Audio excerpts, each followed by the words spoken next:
Jožko, zdaj oba sva pa že nekaj časa v tem poslu, nekaj desetletij, ampak če pogledava vsa ta desetletja, kar so v tem poslu, vidva, da teh zadnjih 10 let, in vi zdaj praznujete 10 let Zemljfrej Slovenija, zdaj teh zadnjih 10 let je bilo pa res najbolj, ne bom rekel, turbulentnih, ali bi bil to mogoče celo ta pravi izraz? Kakšna so bila ta zadnja desetletka? Ja, res je, da pred leti smo rekli, da vsako leto, ki pride, ne bo novo, bo drugače, ampak ta tempo je vse hitrejši, sploh v avtomobilizmu in lahko rečeva zadnjih 10 ali pa še bolj zadnjih 5, ne? Ja. Je pa res nekaj, kar mogoče si v najni karieri pred toliko leti niti približno ne bi predstavljal. Ja. Deva to v besede točno. Kaj konkretno je bilo v bistvu čist, kaj ste vi v vašem podjetju zaznali? Kako ste zaznali teh 5 turbulentnih let? Ja, mi smo pred 10 leti štartali tako v neki normalni ekonomiji, recimo v nekem ustaljenem poslu, avtomobilizmu. Potem seveda je prišel COVID, nas je pač to obrnilo na glavo, ampak če pa rečeva zdaj po COVIDu, teh zadnjih 5 let, je pa glavna tema elektrika in vemo, kaj se z elektriko dogaja, zagon je bil velik, potem se popušča, pa se gre spet nazaj, pa se gre 2 koraka naprej, pa 3 nazaj. V glavnem, poleg vse te elektrike, je tukaj še Amerika, je tukaj Kitajska, tako da res teh zadnjih 5 let lahko rečem, da če ne bi bili tako pripravljeni na to, da se znamo hitro obrniti, da smo v bistvu veliki z manjšimi ekipami, pol bi verjetno imeli turbulenco še kje drugje, ne samo na trgu. Deva najprej orisati celotno situacijo. Kaj to pomeni zdaj normalen posel, tak, ki je bil tist pred te zadnjo desetletko? Ja, normalen posel pomeni za nas, je bilo, da pač vemo, da se neka znamka razvija, da prihajajo novi motori. Ti motori so bili bencin pa dizel takrat, kakšne nove tehnologije ni bilo na vidiku. Govorilo se je od neke opreme, od nekih novitet, kar se tiče varnosti. Ampak se je elektrika prinesla samo drug pogon v končni fazi. Ja, ampak zraven je še digitalizacija, ta precej stvari obrača na glavo, ta ni taka, kot je bila v tistih avtih z gumbi še takrat. Kaj to pomeni digitalizacija iz vašega stališča? Ja, to pomeni, da je ta izkušnja v avtomobilu, bistveno drugačna kot pred mnogimi leti. Že vse te povezave, ki jih danes imamo in s telefoni, in z aparati, in z varnostnimi sistemi, in to je nekaj, kar, če pogledamo samo te ikone, koliko je bilo tega na avtomobilu, to nam ni domače. To že razumem, ampak kam ima to veze v bistvu s poslom? A to pomeni v bistvu, da prej, ena varianta je seveda, da je prej prišel lastnik na servis, pa so mu v bistvu na novo naložili kar oni, zdaj pa to vse sam doma naredi preko spleta. Ja, vse sam doma naredi, oziroma nekateri proizvajalci delajo že nadaljavo, te upgrade teh sistemov, ampak še vedno sistem je drug, kot je bil toliko let nazaj. Ampak a je to tisto, kar vpliva na dejansko vaš posel? Manj vhodov na servis? Ja, zdaj seveda včasih lahko to povzroča več vhodov na servis, ker je zadeva bolj komplicirana, včasih recimo pa lahko rečemo manj vhodov na servis, ampak ne zaznavamo tega, da bi se že srečevali s temi manjšimi vhodi na servis. Predvsem zaradi še vedno visoke prodaje bencinskih pa dizelskih motorjev, tudi te mild hibridi, tako imenovani bencinski motorji, ampak seveda z elektriko bo pa tega manj. Res pa je, da nekateri proizvajalci že danes narekujejo tudi pri električnih avtomobilih redne servisne preglede. Samo dejstvo pa je, da je na električnem avtu tega pač manj. In to bo malo kakšno številko, koliko bo dejansko to elektrika v praksi vplivala na serviserski posel? Jaz številke nimam, jaz izhajam predvsem iz tistega razmišljanja, že pred leti sem to zagovarjal, da elektrika bo pač ena od stebrov prodaje avtomobilov. Če rečeva, da govoriva okrog 20-30%, bo lahko potem impakta na servisu zopet 20-30%, ampak ne vem, ne vemo pa še kdaj. Ne, ampak ciljam na to, ne, ker dejansko, če boste vi imeli tudi pri električnih avtomobilih zahtevane vhode na servis, ne, bo to ne bo 20%, ampak bo še manj. Ne? Še manj. Ampak kaj pa bojo dejansko, oziroma kaj konkretno bo treba delati pri električnem avtomobilu? Klimo popravljati? Ja, seveda klima, podvozje, pneumatike, zavore, to vse pač ostane. Samo kar se tiče konkretno res motorja, rečva po domače menjave olja pa filtra, tega pa ne bo več. Ne? Ampak ostale pa stvari pa tudi zelo priporočamo, ne? Ker dostikrat se mi zdi, pride do nekega razmišljanja, da ta avto pa nič ne rapa, ne? Ker je električen. Ne? Kar je dejansko zmotno, ker še vedno je avto, ne? Še vedno je avto, ne? In zdaj pneumatike, zavore, tako kot sva rekla, tudi klimatizacija in tako naprej. To je nekaj, kar je pomembno, ne? In ne samo z vidika udobja, tudi predvsem z vidika varnosti in takrat pač to nujno potrebujemo. In v tem pogledu pa so cene bolj ali manj glih? Bencinski pa električni? Ne, cena delovne ure na električnem vozilu je bistveno višja od cene. Čeprav se ne ukvarja z samim motorjem, serviser? Ne, ampak so pa varnostni pogoji pri popravilu pa zahteve toliko više, da pač tudi to je treba nekje plačati. Ne? To pomeni, nismo nič prišparali z elektriko. Ja, prišparali. Zdaj to tako, ne, odvisno od ponudbe, odvisno od cene elektrike, odvisno od vaših potreb, odvisno. Definitivno, ne, imamo nekje v segmentu kupce, ne, ki se jim to res plača. Mogoče imajo domačo polnilnico, mogoče imajo standard vožnje na dan, ne vem koliko kilometrov, mogoče. Tako da po vsaki stvari je tudi pri tej stvari nekje lahko zelo velik plus. Kako je pa zdaj ta elektrika v resnici vplivala na vaš posel? Ok, veliko je bilo investicij, ne?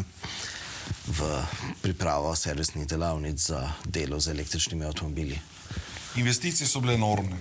Lahko rečem, da pretirane in to ponavadi je to tako, da smo tudi strani proizvajalcev bili deležni teh pritiskov, ampak ta zadeva se pa tako razvija, ne, da mogoče tisto, kar smo mi implementirali že pred leti, je danes že nekje, kako bi rekel, neuporabno, ne?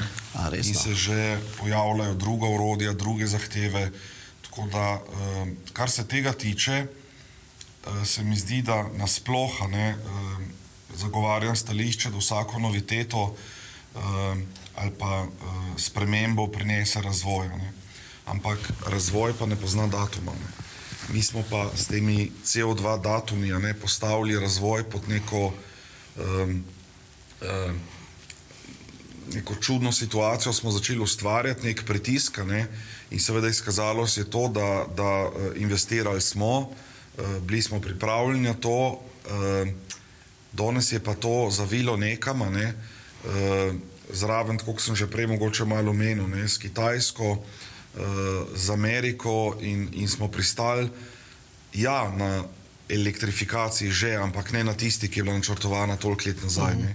In to je zdaj ta velika sprememba, ker tudi že danes, recimo, vidite, da se pojavljajo na trgu, tudi pri nas imamo možnosti merjenja kapacitete baterije, potem imate električne baterijske delavnice, potem je to, potem je potem so polnilnice take, pa hitre, pa počasne.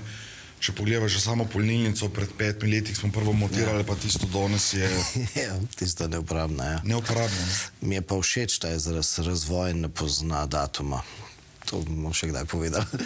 Ker v bistvu je res, ja, ker v bistvu, če ti ne moraš pustiti in kreativi in poskušavanjem, različnim eksperimentiranjem, moraš pustiti eno pot, da se to zgodi. Ja, in razvoja, ne, sam po sebi prinese spremembo, ker zelo radi gremo na boljše, ne. Če je pa to boljše vsiljeno, sploh z datumom, pa to ni več boljše, ne. In tako, ker menjamo veliko stvari v življenju, ne, zato, ker so boljše, ker so novejše, ker so lepše, ker imamo z njimi boljše izkušnje, tako mora biti tudi na avtoposlu. Na avtoposlu se je pa zdaj postavil pa nek datum zaradi pač okolja in tako naprej, ampak ta datum nam ni prinesel še nič dobrega. Čisto nič? Mislim, da še čisto nič. Kdaj pa bo? Oziroma, a sploh bo? Ja, sej to je, ne? Kdaj pa bolj sploh bo. Prav je, da se tako obnašamo in prav je, da ustvarjamo to kulturo. Jaz sem zelo za, ne. Sem zdaj, ali so te odločitve, ki so bile sprejete prave ali ne, žal ne vem, ne. Mislim, da se izkazuje mogoče bolj ne kot ja. Se pravi, bo treba imeti neke nove pristope in ta nov pristop je še enkrat, ne, zagovarjam stališče tega razvoja, ne. Razvoj je tisti, ki nam bo tudi prinesel na mizo dnevno, vsakodnevno uporabo zelenih tehnologij, zelene energije in avtomatsko s tem bomo vsi postali bolj zeleni, ne.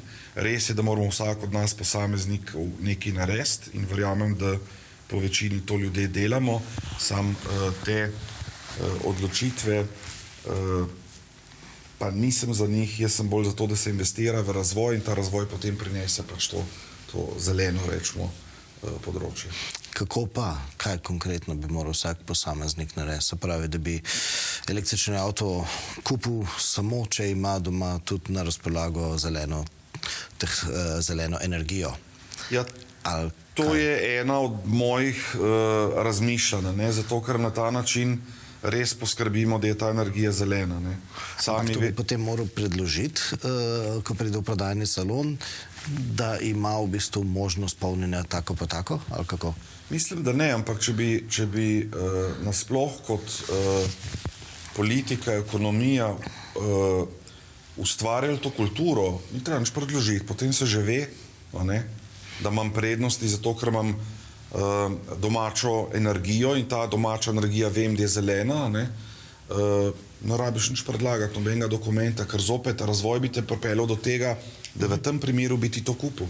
Sam sej v resnici zdaj pa skoraj, da smo že na tej točki, ker danes, kakor vidimo, v bistvu večinoma električne avtomobile kupujejo prav tisti, ki so poskrbeli tudi pri svoji lastni domači hiši, da imajo svojo lastno, na nek način, energijo, ker tem se dejansko tudi najbolj splača, ne? In teh je... Ja, se veva, tist procent, ja. Tako ne. Tako da to definitivno. Se pravi, se strinjava, da zdaj smo na tisti točki, ko bo ta stvar dejansko zaživela. Jaz mislim, da bo zdaj res zaživela, ne.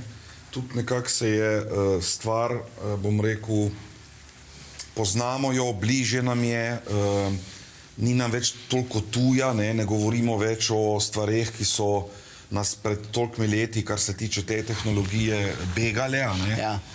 Zdaj je to vse bolj ratalo nespremljivo, ampak znano, ne. In ja, zdaj ta delež se bo ustvaril na trgu s to konkretno energijo in bomo šli čisto normalno naprej. No, se jaz osebno menim tudi to, da smo zdaj dobili že ta prave avtomobile, ne. Danes že tudi jaz, pa ko testiramo avtomobile, vidimo, da bi marsikdaj v primerjavi bencinski ali pa oziroma hibridni ali pa električni avtomobili že tudi izbrali oziroma priporočili rajši električnega, tudi zaradi samih voznih lastnosti, pa zaradi, ker je avto že bolj narejen, bolj po električno, kakor vidimo, ne. Ja, napredek, recimo, če se vrneva nazaj na teh 5 let, je enormen.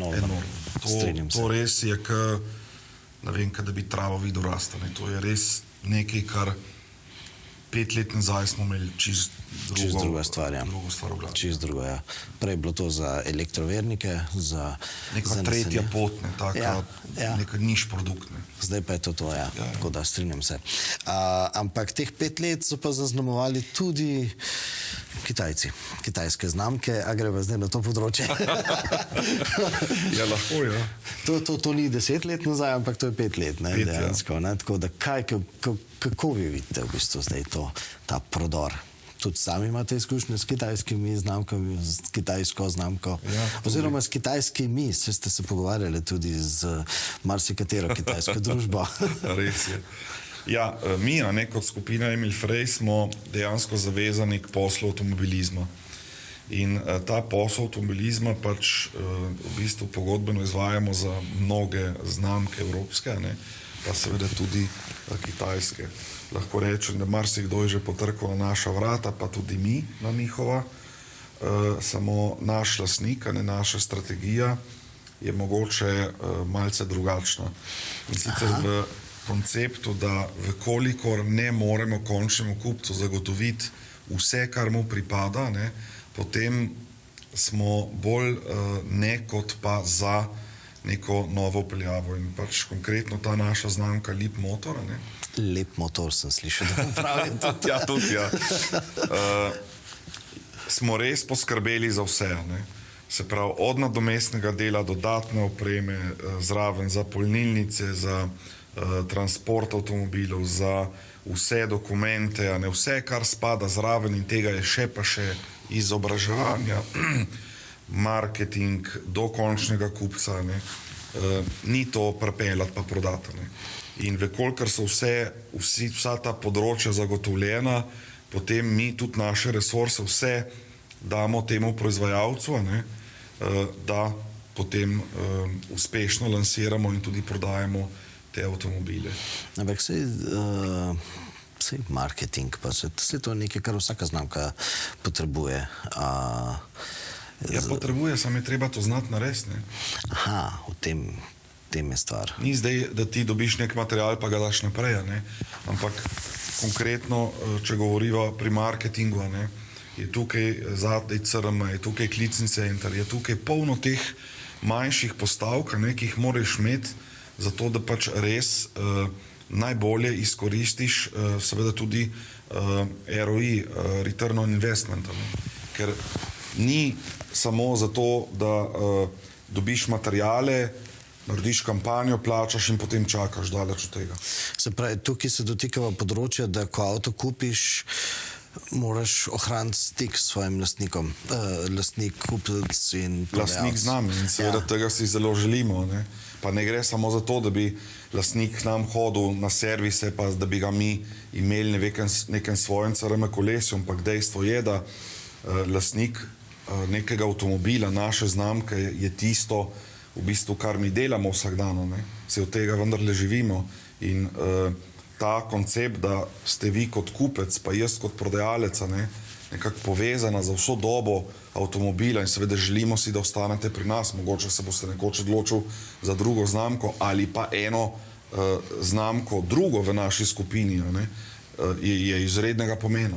Se pravi, ta klicni center je tisti ključen posrednik v bistvu.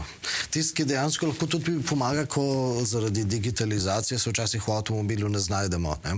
A to pomeni, da pokličemo tja, pa bojo oni povedali, kliknite to, kliknite to, kliknite to. Ja, ali lahko tako, ne, lahko vam bojo pa oni pač takoj uredili povraten klic enega od servisov, ne. Kakorkoli, a ne, če imate težavo, imate nekoga, na katerega se lahko obrnete, ne, in mi iščemo takrat za vas rešitev, zdaj ali je to konkretno servis, ali to lahko že naš klicni center ponudi, ampak ne samo to, ne. A ni lepo, recimo, če dobite za rojstni dan čestitko, ne. Ok, a tudi to pošiljate? Ma tudi se spomnimo, ne, kupca. A ni lepo, da, ne vem, ko imamo neko akcijo, vas spomnimo, ne, lejte, zdaj so stvari v akciji, mogoče bi se pa zdaj oglasiva, ne. A ni mogoče lepo, če vas spomnimo, da je treba narediti prvi servis, se gre za vašo varnost, ne gre samo za to, da bi mi radi nekaj zaslužili, tudi, a ne, ampak polno teh majhnih, drobnih stvari, a ne, dela nek odnos med prodajalcem pa med kupcem. A ni to stvar dejansko samega prodajalca, da poskrbi za svojo stranko? A je to vaša naloga kot distributer, kot tista roka, ki ni nad vsem? Ja, zdaj, če recimo zdaj se začneva to temo, oziroma kako ne razložim, ne, v Evropi se je pred časom pojavljalo veliko teh idej, kako bi na novo vzpostavili nek sistem od proizvajalca do kupca, pa so govorili o tem sistemu, pa unem, pa tretjem, pa so probali, vse sorte je že bilo, ne. Ampak načeloma je tako, da imate pač proizvajalca, potem distributerja in pa prodajalca. Vsak od teh treh, a ne, ima svojo vlogo. In mi kot distributer, kot importer, ne skrbimo samo za to, da prodajalec avto proda, ampak tudi skrbimo za njegovo orodje. In konkretno klicni center, CRM ozadje je pač orodje tega prodajalca. Aha, se pravi, to je nekaj, kar je deljeno med vsemi. Tako. Ok, a je danes potreba, da bi imeli več trgovcev, manjših trgovcev? naprimer zdaj recimo tukaj v Kočevju pri nas, ne, dejansko nimate svojega trgovca, ne? A je to potreba, da bi bili razpršeni po celi Sloveniji z množico manjših servisov, prodajalcev? Zdaj obstajajo neka pravila, ne, oziroma ne pravila, neki izračuni, ne, na koliko trga, na koliko prodaje ne bi imel, koliko trgovcev in tako naprej. Zdaj, seveda ne, konkretno omenil ste Kočevje, za nas kot skupino je Kočevje odprto območje. Še nimamo nekoga, bi si pa recimo želeli nekoga. Dejstvo je pa tudi to, da nismo zagovorniki, vemo, da je z eno znamko težko preživeti. Ne. Zato konkretno na tem področju delamo običajno tako, da imamo ne mono, ampak multibrand koncesionarje, prodajalce, se pravi, da delajo z več znamkami. In seveda navzven, ne, saloni so različni, ne, ampak navznoter, konkretno po prodaji, imate pa en sprejem. In na ta način s temi sinergijami med znamkami, kar se tiče tega ozadja, ne, mislim, da trgovci bistveno lažje preživijo, kot so pa mogoče nekoč tisti, ki so delali samo z eno znamko. Vemo, da vsaka znamka, vsak posel ima vzpone in padce. Ne. In seveda na dolgi rok je treba gledati neko povprečje. Ampak če je pa to mlad trgovca, ne, nek začetnik, pa da je glih takrat znamka v negativi, pa ni najboljša. Ne. Zato menimo, da je ta multibrand postavitev bistveno boljša in jo tudi zelo priporočamo in upeljujemo med naše koncesionarje. Konkretno mi imamo nekaj čez 100 pogodbenikov, ne, ampak več kot 40 jih ima več kot eno znamko. Tako da na ta način potem pridejo do tiste želene profitabilnosti. Vrtam zato, ker v bistvu na nek način se danes že kupci drugače obnašamo. In v bistvu preštudiramo vse stvari že preko interneta in potem pridemo v prodajni salon in rečemo, tega bi deva samo še papirje poštimati. Zdaj, kmalu pa niti tega ne bo več potrebno, zato ker bomo vse papirje poštimali že kar preko spleta, ne?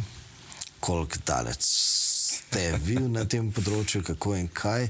Verjamem, da marsikdo še nekaj časa tega ne bo si želel, ampak vendarle pa gremo v to smer. Gremo v to smer, tudi nekoč tudi to bo, ne. Danes je tega izredno malo, stranke še vedno želijo potipati, ne. Ja. Se usesti v avto, preden ga kupijo, pogledati, videti ta izgled avtomobila, se pogovarjati o njemu, mogoče testna vožnja in tako naprej. Testna vožnja je bistvena, ne? Seveda. Zdaj, kako vi vplačate aro, ne, ali pa kako plačate vozilo, je stvar druge debate. Mislim pa, da kupec, ki danes pride v salon, je dejansko zelo podkovan, veliko ve, se prej pozanima, vidi na internetu, na ponudbah, gleda sem, gleda tja, ampak še vedno iz vsega tega bazena informacija, ne, prideš v salon, kjer se to nekako skrči, ne, in mogoče prideš z 10 variant lahko na 3 in se moš med temi 3 odločiti, ne. Se pravi, ni vse na družbenih omrežjih, da vsi vse vejo, ne, ampak na koncu je le treba priti na nek konkreten podatek, imamo tega, pa tega, ali tega takrat, ali tega takrat, ne. In zato je obisk salona poleg testne vožnje pa tega, da avto pogledate, začutite, zelo pomembno. Ampak vrtam zato, ker dejansko, če ste vi multibrand, to pomeni, da se jaz bi lahko enkrat pri vas odločil za Leapmotor, naslednji za DS, naslednji za Mercedes, naslednji za Peugeot in tako naprej. Zakaj mi vi ne ponudite kar v bistvu, da bi jaz pri vas plačal 550 evrov na mesec in bi imel ves čas avtomobil prek vas, servise, avtomobile in tako naprej. Se pravi, da ne bi bili več v bistvu samo avtoposel, ampak dejansko bi mi zagotavljal mobilnost. Ja, o tej mobilnosti, ne, se zelo veliko govori, moderno je o tem govoriti. Ne. Ja. Ampak na koncu pač enostavno še nismo tam. Zakaj ne?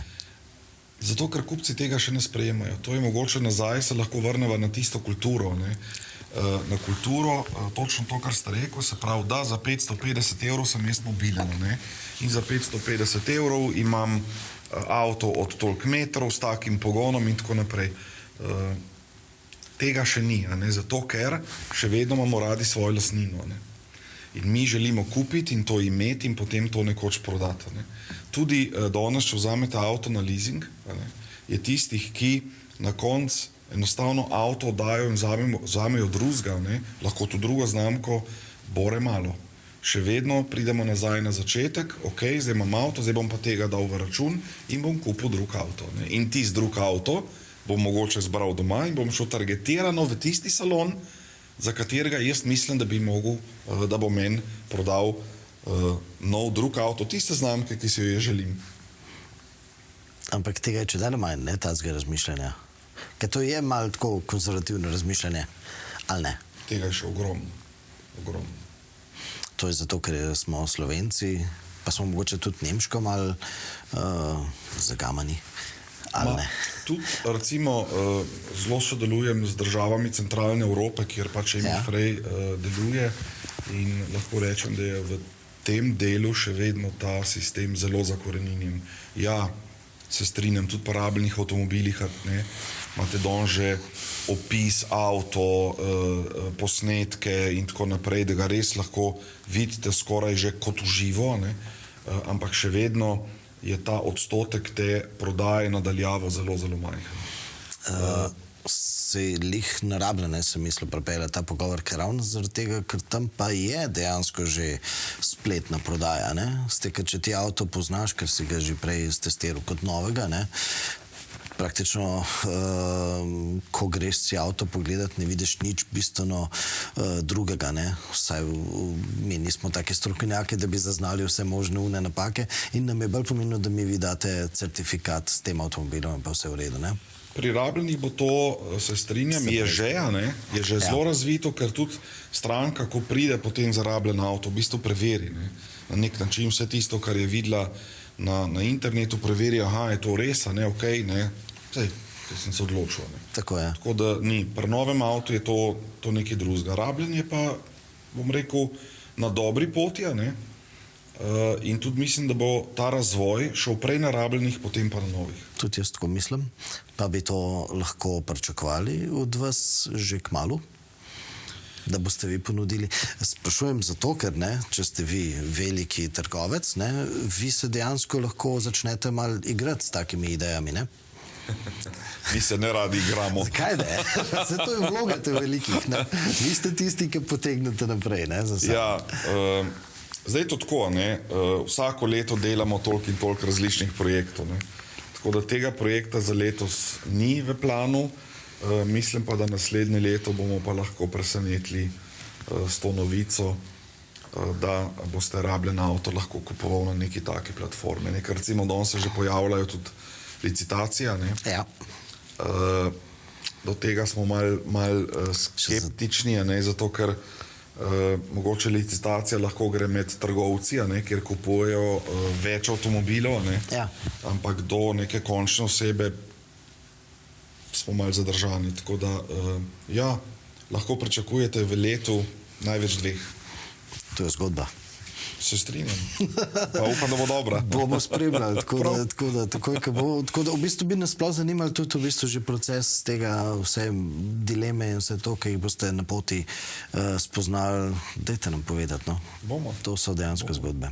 Ampak spletno prodajo ste pa vi dejansko tudi že, vse ste eksperimentirali z Amijem. Ami je še vedno na spletni prodaji in samo na spletni prodaji. Aha, se pravi, Ami je še aktualna zgodba. Seveda. In se tudi še dela lepo, niso zdaj to ne vem kakšni volumni, ampak neka dodatna ponudba znamki Citroen je pa, bom rekel, ni vse, veste, zdaj samo Ami, ne, Ami je treba tudi marketinško razumeti, ne. Zdaj, seveda, mi na koncu prodamo končnemu kupcu, ampak doprinos znamki Citroen je bil pa zamijen pa s tem, kar smo počeli enormno, ne. Ker na ta način tudi pokažeš, da se znamka razvija, da gre naprej, mogoče da razmišlja malo širše, ne strogo avtomobilistično v smislu avtomobilov z B kategorijo plusa, ne. In na ta način se mi zdi to, kar smo naredili, zelo v redu, a ne. In še danes to se vedno prodaja, se zanima, se ga razstavlja, se ga pripelje, se ga gleda, tako da se okrog njega, ne, dogajajo stvari in ja, smo kar zadovoljni s tem. Ampak sprašujem zato, ker sem pričakoval, da bo lih to, kar se boste na EMI-ju učili, dejansko, da bo se dalo potem tudi aplicirati na prodajo drugih modelov, ne tako zelo nišnih, ne? Ali se ne da iz tega primera? Mislim, da se iz tega primera ne da to posplošiti, ne, pa narediti iz nekega nišnega produkta masovno. In zdaj, če zastavljaš nek sistem za maso, ne, da pričakuješ, recimo, rečva, da bo vsaj polovice prodaje, ne, rečva, polovice naše prodaje rabljenih avtomobilov šlo nekoč na platformo, ne. Dobro, se ni nujno, da je to velika številka, ne. Lahko je tudi 20-30, ne. Lahko 20-30, ampak danes je, a mi predstavljajo v tej prodaji mogoče 2, 3, 5%, ne. In ni ista zadeva. Se pravi, se ne da, ne moreš delati. Je premehan vzorc. Premehan vzorc. Ok, razumem. Zdaj, ta vaša velikost vas je pa tudi v bistvu malce uverala pri pogovarjanjih s kitajskimi znamkami, ne? Če se prav spomnim, vem, da ste bili ena parkrat že v pogovorih, pa ste bili preveliki in bi imeli prevelik tržni delež. A je bilo tako, ne? Ja, to so le predvsem razmišljanja, ampak resnica ni bila ta. Resnica ni ta, da smo preveliki, pa ne bi mogli dodati znamke, ne? Ampak enostavno s pogovori nismo prišli skupaj z nekim proizvajalcem, da bi sklenili dogovor, recimo kot smo ga na koncu z Leapmotor. Se pravi, koliko pa je v bistvu tisto, da bi imeli prevelik tržni delež? 25 plus. Ok, zdaj ste na? 20, 21. Ok. Jaz se lahko obetamo še kakšno znamko. Se pravi, 4% imate še luft. Ja, želimo si, seveda. Predvsem zato, ker mi imamo veliko znamk, ne. In ta naš vzorca, kako mi znamkami delamo, ne, in iščemo med njimi sinergije in tako, kot so prej omenila, navzven, ne, imate znamko po znamki, zadaj sisteme, logistika, transporti, rezervni dele, skladišča in tako naprej. Marketing so omenjala, klicni center je pa vse za vse. Ne? In ta sistem prinaša to, da mi lahko lansiramo in živimo tudi z manjšo znamko. Ne rabimo imeti samo izredno velike masovne znamke. In zato smo tudi zanimivi. Ne? Dejstvo pa je, da tako kot pri Leapmotorju, tudi pri ostalih, s katerimi želimo sodelovati, enostavno zahtevamo ne minimum, ampak zahtevamo vse tisto, kar mora končni kupec dobiti. Če tistega ni, potem ne zastavljamo imena skupine Emil Frey. Ok, pije vodo, razumem. Zdaj, če greva še malo na ta širši posel, se pravi, zdaj po 10 letih greste na regionalni distributerski posel. Kaj zdaj to za vas pomeni? Fuso je, se pravi, nova zgodba zdaj za vas, zato ker niste več samo slovenski, ampak ste široko gledano, pač regionalni player. Ja, zelo nas veseli, da nas je lastnik izbral za ta nov posel. Ker, tako kot ste omenili, mi smo delali predvsem v Sloveniji, smo tudi uvoznik za vse Stellantis znamke za Bosno in Hercegovino, ampak na regiji pa nismo imeli teh izkušenj. Zdaj, ker to je drugačen posel, ne? Tam v Bosni in delate v bistvu enako, samo podvojeno zgodbo slovenske, ne? Približno, ne? Ker Bosno v bistvu vse delamo iz Ljubljane, ne? Se pravi, naši koncesionarji v Bosni so pol uvozniki, pol koncesionarji, prodajalci. In imamo vzpostavljen sistem, ker zopet, ko smo prej omenjali, tam je volumen majhen in z standard zasnovo nekega uvoznika z uvozniško hišo s funkcijami in tako naprej enostavno se račun ne izide. Zato ta funkcija v bistvu ki smo jo vzpostavili z Bosno, zelo njim odgovarja in nam. Ampak gre za to, da zopet ti sinergiji, prihranki so tolikšni, da tudi z majhnim volumenom lahko nekdo preživi in tam in tukaj. Zdaj, ta regionalni razvoj je pa seveda zgodba drugačna, ker ne gre za eno državo izven, ampak za 21. Veseli smo, da se je lastnik odločil, da bo to v Sloveniji. Je pa to tudi seveda malo povezano z novim centrom, ki ga bomo začeli graditi septembra, Log Dragomir. To bo center za težka tovorna vozila in za avtobuse. In mogoče bomo malo zamujali, ker zdaj poleg 2 štukov gradimo še 3, za FUSO. In tam bo pač ustanovljeno, tam bo delovalo to naše novo ustanovljeno podjetje. Ja, gre za 21 držav. V teh državah bomo imeli dilerje, uvoznike, koncesionarje, kakorkoli jih imenujemo. In ta enota v Ljubljani bo skrbela v bistvu za celo to regijo. To pomeni kaj? Kaj je sploh treba? Oziroma, kako se razlikuje regionalni posel od nacionalnega? Ja, vsaka država ima svoje pravila igre, in pač ti moraš v tem konkretnem primeru, ko skrbiš za regijo, narediti neko skupno platformo, in potem to platformo prilagajati na 21 držav. Mogoče pri nekaterih je zakonodaja lokalna skupna, pri nekaterih ne. Potem so tukaj različni trgovci, različne mreže koncesionarjev, različni sistemi financiranja, že pridobivanje homologacij na različnem trgu so različni postopki, za njih je treba organizirati šolanja, ker vsak od teh, ki dela s temi produkti, mora produkte poznati. Se pravi, lahko rečeva 21 jezikov, 21 pristopov marketinga, 21 lokalnih pomislekov, 21 različnih transportnih lokacij, vse se začne potem ne podvajati, ampak razvijati v kontekst, da če znaš zopet narediti, da navzven imaš eno znamko zadaj, pa sisteme, ki funkcionirajo za vseh 21, pol si zmagal. A pomeni to tudi 21 kompetenčnih centrov?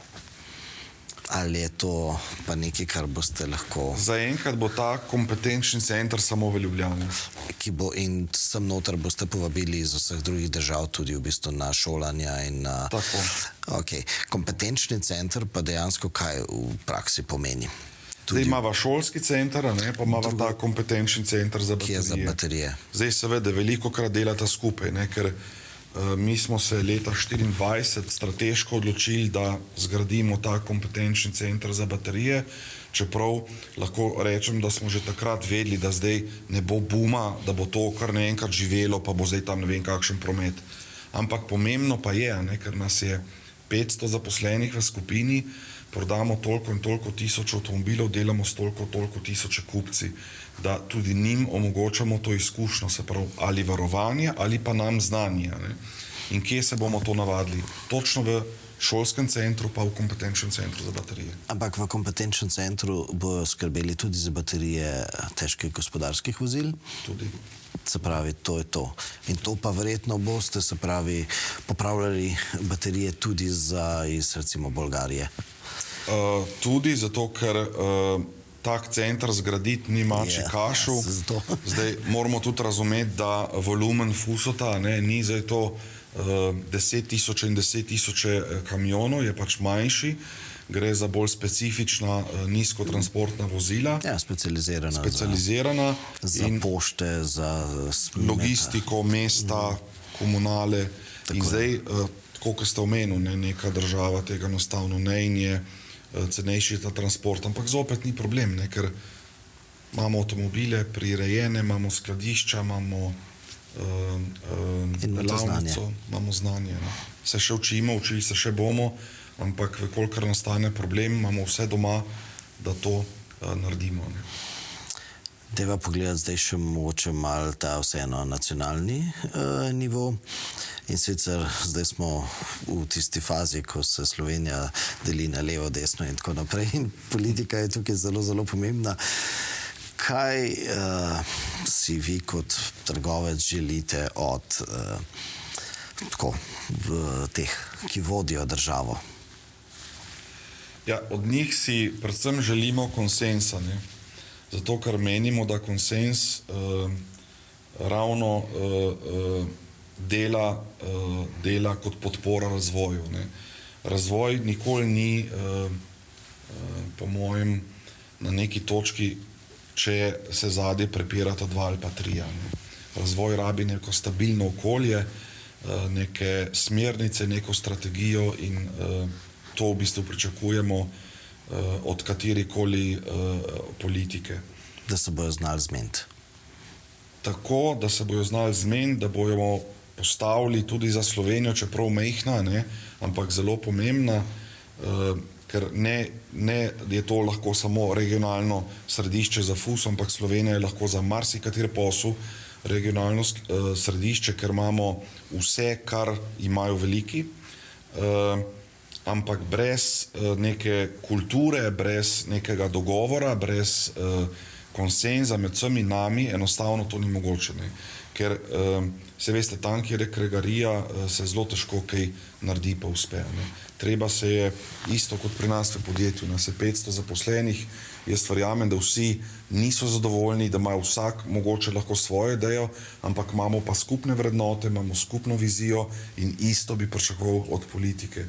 Če pa zdaj to še dava na imenovalec elektromobilnosti, digitalizacija, ja. Se mi pa zdi, da te subvencije, ki so danes na voljo, en tak dober ukrep države za to, da to podpira, ker je treba to podpreti, ker za to se ni nekdo odločil sama, ne? Za to smo se odločili, ne? Ali pa lahko rečeva, se je tudi mogoče ne samo politika odločila za nas, ampak tudi ekonomija, ampak to treba podprti. Brez podpore pač ne gre. Ne? In mogoče danes preveč govorimo, da je kriv ta, pa je kriv tis, pa je zdaj iz Amerike, pa iz Kitajske, pa iz Azije, a me razumete? Ja. Ampak dajmo sebe pogledati, pa dajmo sami zase reči, ok, tja gremo, da bomo tja prišli, rabimo to pa to in dajmo na ta način ukrepati. In konkretno subvencije bi zelo pohvalil. Se mi zdijo tako orodje, ki ljudi prepriča in na ta način, sploh če se prej vrneva na najno debato, za tiste, ki imajo domače polnilnice, a ne, ki sami proizvajajo elektriko na najbolj eko način, je to zmaga. Kaj pa čez 3 leta? Jih bomo še potrebovali? Oziroma, kakšno podporo bomo takrat potrebovali? Ali pa mogoče tudi letos, ali pa naslednjo leto. Vse eno so subvencije, ampak kaj še recimo bi mogoče, da bo tudi razvoj šel še naprej gor? Vse seveda bo šlo z razvojem. Zdaj, če govoriva o novi tehnologiji, ne, reciva, da to novo tehnologijo prenese razvoj brez datuma, ne bi jo. Zdaj, če mi hočemo narediti nek volumen, a ne, konkretno električnih avtomobilov, moramo pač to spraviti na trg, a ne, moramo to proizvesti, moramo to zagotoviti. Zdaj, čez 3 leta, dobro vprašanje. Baterije čez 3 leta, a ne. Se pravi, kaj bomo rabili imeti subvencije za tiste, ki bojo delali, ne vem, te zalogovnike iz odsluženih baterij? Bomo take zadeve morali podpreti? Jaz upam, da ne, zato ker to je tisto, kar sem prej govoril, da bo razvoj to prinesel. In danes baterijo razgradite, morate plačati. Ne? Ja. Recimo, čez 5 let upam, da vam bojo oni plačali. Se bo stvar zavrtila. Ne? In če bo čez 5 let interes za razgradno baterije velik, se pravi, da boste za to celo nekaj dobili, ne? Bo razvoj prinesel, da se bo z te baterije naredil nek hranilnik za ne vem kaj. Ne? Tako da... Se pravi, čez 5 let je pa že pričakovati, da bomo o tem govorili? Upam. Mislim, jaz tudi. Upam, da še prej. No? Ja, mislim, morali bi. Morali bi, ja. Kaj pa spodbude za bolj varne avtomobile z asistenčnimi sistemi? Se pravi, ciljem tudi na avtonomno vožnjo, sploh stopnja 2++, ne? Razumem, da smo še daleč od teh, ko bodo avtomobili sami prevzeli vso odgovornost, ampak asistirana avtonomna vožnja, to bi pa verjetno... A so potrebne tukaj kakšne subvencije? fejst je, kar ste omenil, odgovornost. Ne? Ja. In tle je zdaj ta ključ. Ampak Kdo je odgovoren? Ne? Avto, proizvajalec, sistem, tisti, ki v njemu sedi. Kdo je zdaj odgovoren, ker kljub vsemu se nesreče zgodijo. No, ampak jaz mislim, da zdaj je to že konsens, da smo še daleč od stopnje 3. Čeprav vi prodajate tudi avtomobil, ki to zmore na nemški avtocesti, ne? Mimogrede, kaj pa na slovenski avtocesti bomo lahko se s temi Mercedesi stopnje 3 kmalu vozili tudi po Sloveniji? Mislim, da še ne. Da še ne, ne. Mislim, da še ne. A imate kaj še vpliv tlele, kaj šlo? Vpliva nimamo, lahko rečem, seveda, vedno podamo mnenja, ne, vedno se za to zanimamo, ker to je tudi neka naloga tistega, ki skrbi za lokalni trg, je pa dejstvo, da je naš pač vpliv premajhen. In če tudi bi se povezali z več državami, v katerih delamo, ne, smo še vedno premajhni. Moram pa reči, da tudi, če smo majhni, smo glasni, in pri uvoznikih oziroma pri proizvajalcih marsikdaj, Tudi s dosežete. tem, ko smo pridni, ko delamo, zelo po slovensko dosežemo spremembe, ki jih mogoče ne bi nekdo pričakoval. No, ampak če se vrnemo nazaj, potrebujemo subvencije za bolj napredne avtomobile? Mislim, da ja.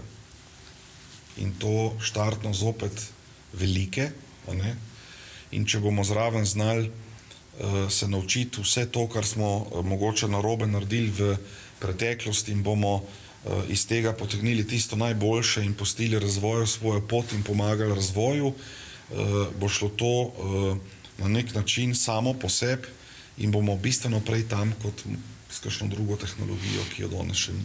Govorijo o subvencijah ali o olajšavah? Subvencije. Ne olajšave. Mislim, da ne olajšave. Zakaj ne? Zato, ker spet sva nazaj pri temu razmišljanju, ker sva prej govorila slovenski kupec. Jaz bi kupil, jaz bi rad imel, jaz dobim.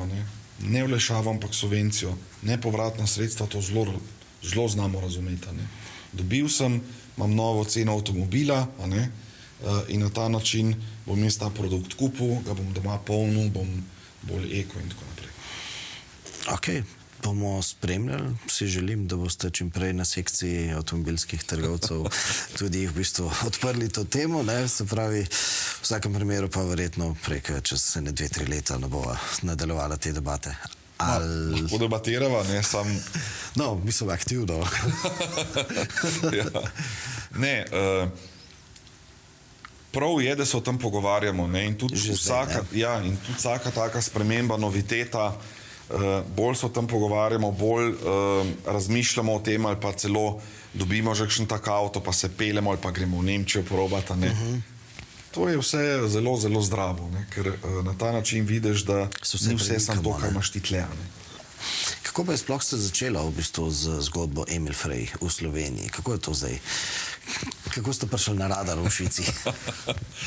Ja, leta 2016, takrat smo imeli Peugeot pa Citroen v eni hiši, v lastništvu takratnega Stellantisa PSA-ja. In švicarski trgovec Emil Frey, skupina, se je odločila za nakup teh dveh struktur, uvozniških struktur. No, potem pa 2019 je bil pa ta večji premik z nakupom Autokomersa, AC Mobila pa Auto Triglava. Je pa v bistvu ta obseg dobil današnjo obliko, ne samo v nekih uvozniških strukturah, ampak tudi v maloprodaji. Se pravi, imamo centre v Mariboru, Celju, Ljubljani in pa tehnične preglede v Kopru. Seveda so potem tukaj 4 lokacije, pa so 4 nepremičnine, pa je prišlo iz takratnih 100 na 500 plus zaposlenih. Zraven seveda poleg teh znamk, ki jih obvladujemo, še šolski center, pa kompetenčni center za baterije, pa klicni center, pa generator, pa spoznavali smo se za nas nekaj novega takrat z poslom Autokomersa, kamioni, avtobusi, Unimogi in potem vse to smo začeli združevati, iskati sinergije med enim in drugim poslom, zato da smo ustvarili najprej delovno okolje, se pravi okolje za naše zaposlene, ker je bilo treba veliko investirati in še vedno smo v nekem tempu okrog 2 do 3 milijona investicij letno. Potem vse do končnega kupca, ne. Zopet je treba marsikaj prenoviti, prej sva recimo govorila od elektrike, se pravi, treba postaviti polnilnice, treba postaviti infrastrukturo, ker kakšen bi si predstavljal, da je pač polnilnica na zidu, je to, ni je to tako enostavno.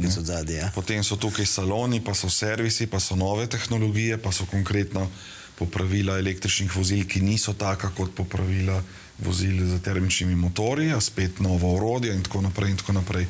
Tako da v prvih letih, tam 20 do 22, smo res rabili ogromno, ne, zato da smo se, lahko rečem, potem postavili nazaj vsi skupaj, ne samo Peugeot, Citroen, ampak še vse ostale znamke, vse ostale strukture.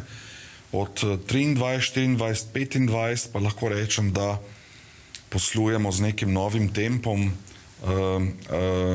pod to novo organizacijo, ki uspešno deluje na tem trgu, zraven še na trgu Bosne in Hercegovine, zraven še na trgu kemperjev, ne. Tako da smo pripravljeni na te nove projekte, ne. In pred nami novi projekti niso bili samo v lanskem letu Leapmotor, ampak kot sva se pogovarjala, Fuso, pa nova lokacija, pa še pride. Eno tretje vprašanje bi še imel. In sicer vi dostikrat na LinkedInu pokažete, da ste podjetje, ki ste zaposlenim prijazno podjetje na nek način, pa tudi dobrodelnost se velikokrat pokažete, v bistvu kaj počnete. Koliko so to pomembne zadeve? Pa kaj konkretno v bistvu sploh zaposlenim prijazno podjetje na nek način v praksi pomeni? Ja, smo družbeno odgovorni delodajalec. Imamo tudi certifikat, pa ne gre za to, da imaš certifikat, ampak gre za to, da to politiko, to kulturo izvajaš v podjetju. Seveda se to najbolj naravna ali pa je najbližje zaposlenim. Zdaj, prav je, kar ste rekel, ne, zaposlenim je treba lepo delati, ne. Pač vsak od nas ima neke najboljše stvari in te najboljše stvari ponovadi iščemo v takih organizacijah. In poleg tega, ne, da so neke standard področja, govoriva HR-a, plača, bonitete in tako naprej, imate tudi ta družbeni del, ne, in ta družbeni del od planinske sekcije do športa, do druženja, do Emil Frey festa, do malenkosti, do pozornosti, do skupnih rojstnodnevnih čestitk, do dogodkov. Tega je veliko in želimo, da se družimo. Najlepš pa je, ko vidiš, da se ljudje družijo, ne, znotraj podjetja, tudi že brez teh pobud podjetja. Ne. In mi smo že tam in smo to veseli in zdaj smo v funkciji, ki to enostavno podpremo. In na ta način še vedno, ne, v službah preživimo zajeten del dneva, zajeten del meseca, leta in seveda delovnih let. In zelo pomembno je, kako se človek počuti v službi. Pomembno je za delodajalca in pomembno je za delavca. Rad vidim, kad delavec roko dvigne pa reče, tle pa tle nisem najboljši, rabim znanje, kje ga lahko dobim, ali pa to mi najbolj ne diši, bi rad nekaj drugega delal, seveda vsem ne moš ustreči, ampak čez procese, ki jih pa imaš, ne, pa vedno peleš zaposlene po poti, da od njih dobiš tisto največ in od njih dobiš tisto največ, seveda, ko je on najbolj zadovoljen. Sprašujem tudi zato, ker slišim, da je pomanjkanje kadrov, verjetno tudi vi to zaznavate, ampak ste zaradi tega bolj zanimivi, da raj prijajo k vam? Definitivno. Tudi ta glas, ne, seže daleč naokrog. Zdaj moram reči, da se je zadeva s kadrom malo umirila. Da je boljše. Ja. Mi smo imeli precej aktivnosti, ne, v zadnjih letih in to se nam zdaj obrestuje. Veste, da smo tudi vzpostavili svoj generator takrat. Ne. Ja. Delamo zelo na teh kariernih sejmih, s šolami sodelujemo na vseh področjih, že vrtec vabimo v naše prostore in to zavedanje, ta filozofija, ne, da se pri nas tudi lahko dijak izobraži, da lahko prakso naredi in tako naprej, je povzročila to, da moram reči, se je stanje zelo nekako umirilo. seveda moraš delati, ne? Če z dijaki ne boš delal, potem ne boš imel poklicnega kadra. Ampak ja, če bo le šlo tako naprej, smo kar zadovoljni. Kaj konkretno pa delate z dijaki? Ker sem včasih občutek v bistvu, da mislim, dostikrat je problem tudi na sploh srednjih šolah, pa to, da nimajo dejansko profesorjev dovolj, ne? A lahko sodelujete z znanjem? Lahko, tudi pri nas je ta program mentorstva zelo, zelo dober in tudi je velik naval na to iz teh poklicnih šol. Zdaj seveda uspemo, kolikor uspemo. Samo poklicne ali tudi recimo kakšne tehnične? Tudi tehnične, ampak največ je tega mentorstva glih v poklicnih šolah, ne? Samo mentorstvo ali bi lahko skočili, da bi recimo nekdo vaš zaposlen, ki dela v šolskem centru, naprimer, potem šel tudi za profesorja fizike, za recimo za nekakšno nadomeščanje ali pa nekaj recimo teh, da bi pomagal recimo kakšni šoli? Te pobude šolstva še ni bilo. Aha, to se mi je zdelo, da šole večinoma bolj jamrajo, ne pa da bi aktivno pristopile. Ja, mislim, zdaj s temi, ki mi delamo, smo zelo zadovoljni. Je njihov interes, se povezujemo, pridejo dijaki sem, gremo mi tja. Tako da ta program se mi zdi dela boljše od marsikaterega programa, ki ga imamo, ne? Tudi, ko se enkrat spostavi to zavedanje ali pa znanje med šolo pa med nami, ne? Da točno vemo, kaj oni rabijo, kaj mi rabimo, kaj lahko ponudimo, pol to vse veste, samo po sebi laufa, ne? Ampak glih za kakšno nadomeščanje pa še ni bilo pobud, ne? Ok. Mogoče dobra ideja. Mislim, da bi bila potreba, ne? Ja. Pa tudi izhajam iz tega, ne, da ker vidim pa, da inženirji v avtomobilski industriji dostikrat v bistvu tudi učijo sploh na kakšnih univerzah, na kakšnih teh, tudi zato, ker ostajajo pač v bistvu v raziskovalnem delu, ne, in hkrati šola dobi boljši vpogled v samo potrebe industrije in tako naprej, ne. Tako da mislim, da tako povezovanje bi bilo Sigurno, koristno in zelo tudi dobrodošlo. Ok, se pravi, dajva s tem povedati šole, dajte bote proaktivne, pa pridite z konkretno idejo, ne? Tako da, lepa hvala. Je pa vse to dobra zgodba, no? Tako da mi bi želeli spoznati tudi točno, kako vi sodelujete s šolami, tako da bomo kaj skuhali na to temo. Drži, z veseljem. Super, hvala za ta Hvala vam. pogovor.